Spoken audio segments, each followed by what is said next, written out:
Emergency management officials say they've learned from the last two storms and are in a good place to respond to heavy rain and debris flows. Right now, officials say debris basins are empty and can handle a high capacity of water.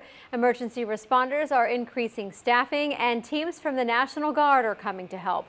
There will be 2 water rescue teams and a search and rescue team ready to go if needed as well. This is the second time this month thousands of residents have been told they need to evacuate because of the threat of a storm.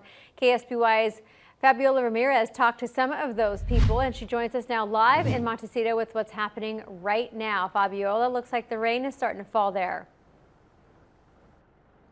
Well, it's so often it starts to sprinkle and then it goes away. But that evacuation order went into effect at 8 p.m. So it's looking pretty lonely out here, as most people I spoke to did evacuate and leave their homes prepped with sandbags. Deputies went door to door asking people to leave. Less than 2 weeks ago, heavy rains caused mandatory evacuations. And now a more severe storm is approaching. This is going to be our new normal for the next few years, is when we have these big storms coming.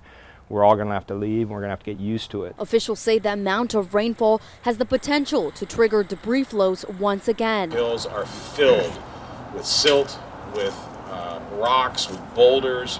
There is plenty more up there that could come down, and in fact, the condition may actually be a little bit more precarious than it was before the first storm. Monday evening, before evacuating, some residents took action to protect their property. I've created a big mud berm up in the front by the street.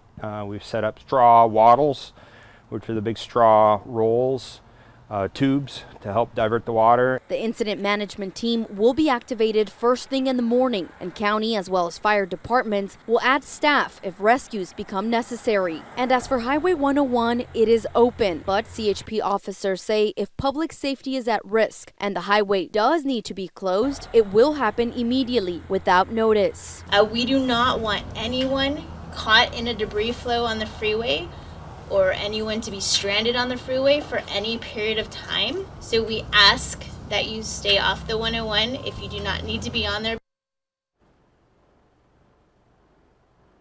The Red Cross this time around established a shelter at the Goleta Valley Community Center. Live and local in Montecito, Fabiola Ramirez, KSBY News. All right, Fabi, thank you for the latest. And if you take the 101 for your driving morning commute, officials say to avoid it if at all possible.